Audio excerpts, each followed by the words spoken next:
colegas miembros de la orden, profesionales y estudiantes. Vamos a dar comienzo a este evento con la primera conferencia, cuya denominación son las normas internacionales de información financiera, una experiencia nacional. A quien voy a tener la satisfacción de presentarlo, se trata de don Carlos Valdivia Loaiza. Como quizás él recuerda, es en Cajamarca, conjuntamente con el colega Alfredo Rodríguez Neira, donde se inició en un peregrinaje a nivel nacional e internacional sobre la difusión de estas normas. El doctor Carlos Valdivia Loaiza es consultor en doctrina contable, auditor externo con amplia experiencia, habiendo sido socio de Benjamín Cairgos y compañía, miembro de la Touche Ross, hoy fusionada con Deloitte, actualmente socio de la sociedad Monzón Valdivia y Asociados, firma miembro de la AGN Internacional. Ha sido presidente de la Comisión Técnica Permanente de Normas Internacionales de Información Financiera del Colegio de Contadores Públicos de Lima y de la Junta de Decanos. Ha sido presidente de la Comisión de Salida del Mercado por delegación de Indecopi al Colegio de Contadores Públicos de Lima. Director fundador de la revista Actualidad Empresarial. Una vasta experiencia del doctor Carlos Valdivia Loaiza.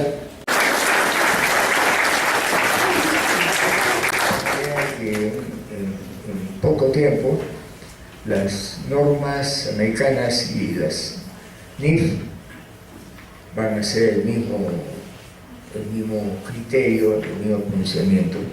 Conforme se van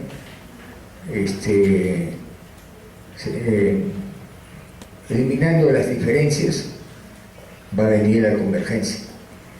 Y eso, porque le conviene también a Estados Unidos. Hoy día las normas internacionales pues ya son aceptadas para llevar estados financieros a la bolsa de Nueva York, que antes solamente era para las normas americanas. Y qué bueno que todos hayamos buscado un lenguaje común. De repente el lenguaje que buscaban antiguos en los idiomas, y alguien quería inventar el Esperanto, que era un lenguaje universal, pero que nunca funcionó. Parece que en contabilidad sí va a funcionar, porque la mayoría de países la ha ido adoptando. Y para que esto no se repita, he venido a hacer un recordaris aquí presentes de en qué fallamos, qué cosas no hicimos bien, de tal manera que no lo vamos a repetir. Equivocarse, al final no es malo, repetir la equivocación, eso sí es malo. Y en ese sentido, mi charla pues va a ir un poco en esa dirección. Si bien es cierto, el plan contable general ya por lo menos estableció un orden de agrupación y de registro que tenían cada una de las empresas. Ya no había esa libertad que podía ponerse en cualquier cuenta, pero seguía siendo teneduría de ellos. Porque el plan contable al final es una herramienta para cumplir un criterio. Y si el criterio no lo tengo formado y solamente aplico la herramienta, soy empírico.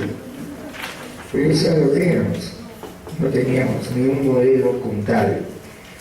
Países como Argentina, como México, siempre ellos fueron muy preocupados y sí generaron sus propios acuerdos para efectos de generar criterios contables. En ese sentido, fue un paso adelante importante, por lo menos ya había una comisión también supervisora de empresas, que era CONACER, que revisaba las empresas que listaban en bolsa, por lo menos. Después incorporaron a otro grupo y se obligó a la auditoría. La Contraloría General de la República, por otro lado, también comenzó a tomar fuerza. Realmente fue un periodo positivo. Sin embargo, seguíamos siendo empíricos en materia normativa contable. Entramos a otra etapa de la vida contable, ¿no? Porque hasta ahí habíamos llevado una contabilidad tributarizada, habíamos llevado pura teneduría de libros, y hoy día sí ya teníamos criterios definidos por estas normas a las cuales tendríamos que sujetarnos para la preparación, reconocimiento, presentación de los estados financieros, ¿no? Que es el tema, ¿no? Ya de disponer de información financiera, dice, adecuada y confiable, de alcance mundial, porque la NIF no era una contabilidad peruana, era una contabilidad internacional. Primero europea, hoy día es prácticamente casi todo el mundo.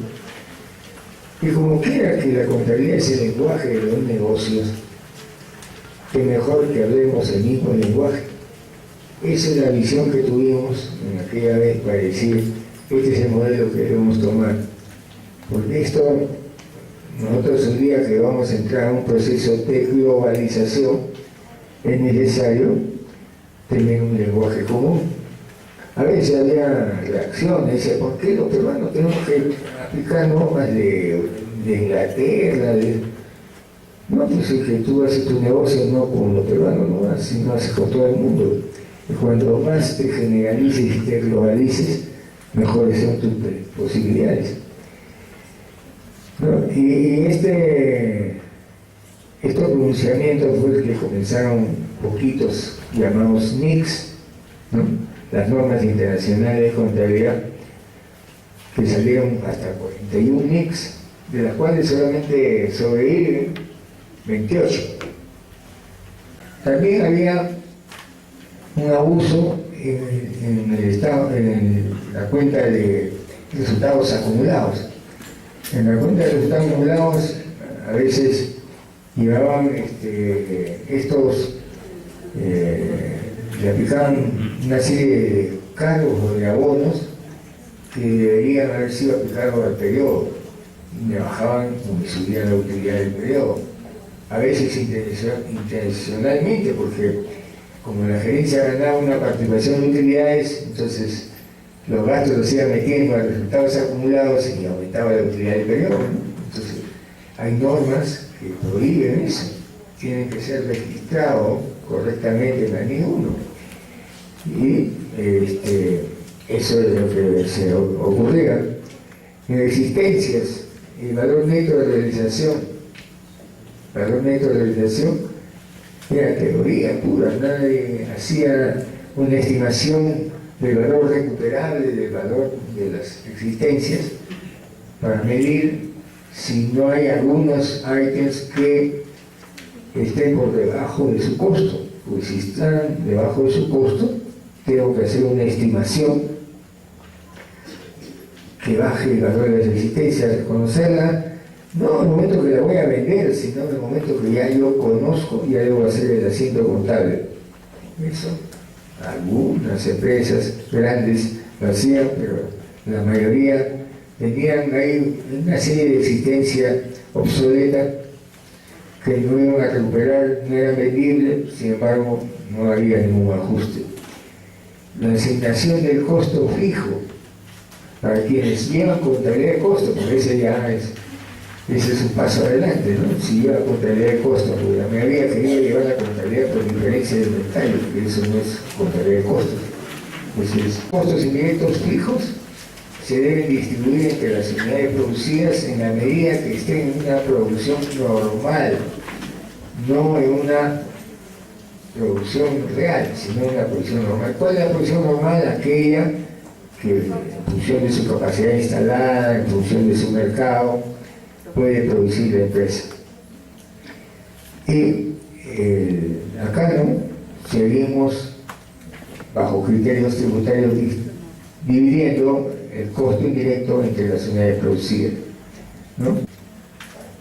Pero en febrero, cuando ya estoy cerrando el libro, viene la sentencia inapelable en la cual va a tener que reconocer ese un pago del trabajador. ¿Qué debo hacer? Hacer un ajuste al 31 de diciembre, porque la situación existía y el resultado conocido se dio antes que yo diga ya está listo mi estado financiero del año anterior. ¿No? Entonces, los hechos posteriores me obligaban a que yo reconozca estos ajustes, a pesar que venían en el mes de enero, venía en el mes de febrero, pero yo tenía la contabilidad abierta y yo podía, en la medida de que las situaciones existían el 31 de diciembre, lo que faltaba era definirlas, ya las definió y hay ajustes para fines financieros. Esa, por ejemplo, es un tema que cuando iba a hacer auditoría me decía, ¿pero qué me preguntas de febrero, de marzo, si tú estás haciendo auditoría del año pasado? No, pues, tengo que mirar hasta cuando cierres, y tú normalmente cierras en yeso, en papelitos, en la noche del 31 de marzo. O sea que tienes libros abiertos, ¿no? El impuesto a las ganancias o el impuesto a la renta y el impuesto diferido. Antes esto era pues una novedad, ¿no? Ya yo creo que ya la gente aprendió más, que sirve solamente para mostrar los efectos que tiene entre el tratamiento contable y el tratamiento tributario,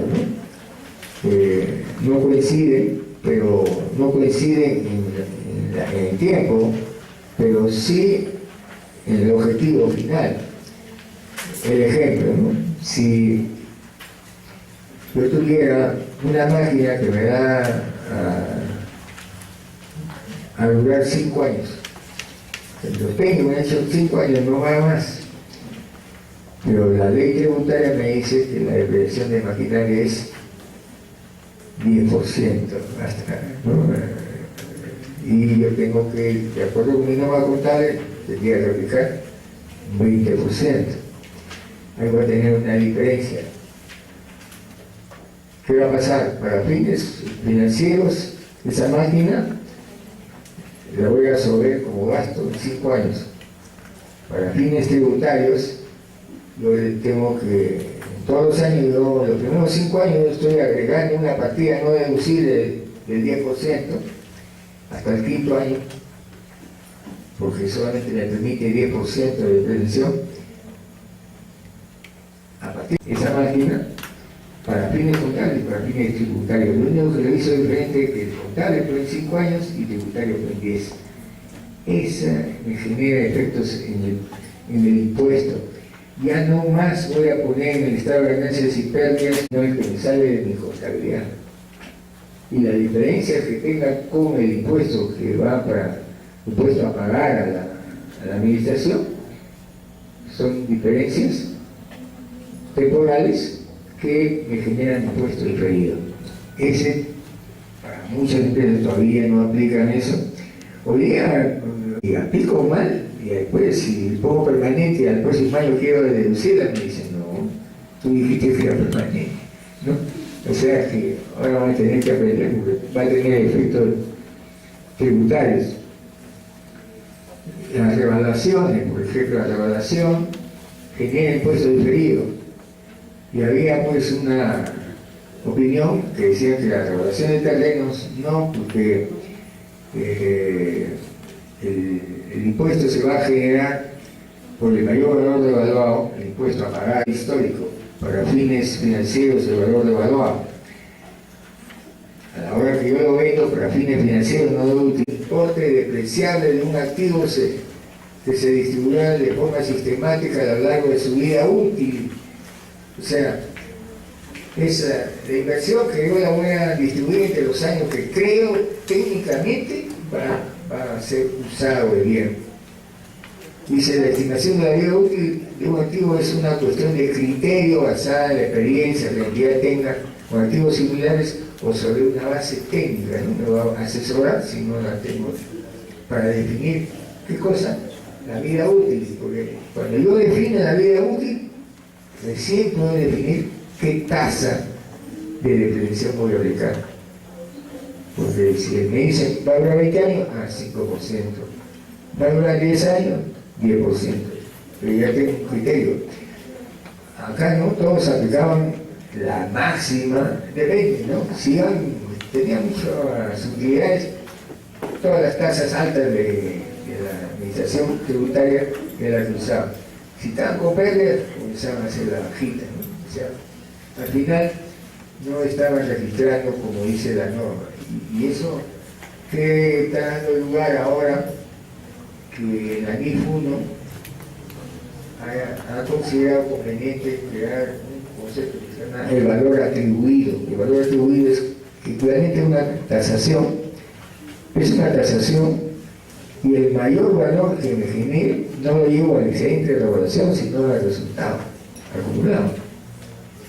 Simplemente porque es supuestamente una corrección de una sobredepreciación que he hecho en mis activos por utilizar criterios tributarios y no criterios financieros, ¿no? Y esto no va a significar que va a pagar más impuestos por eso, ¿no? Al final va a salir bien. Lo único que en los resultados anuales sí va a quedar distorsionado por efecto de este tratamiento. Considero que hoy día hay oportunidades, ¿no? Hay el FODA, uno explica el FODA, ¿no? Que es cuando hay fortaleza, yo sé lo que soy fuerte, eso me genera oportunidades, y de debilidades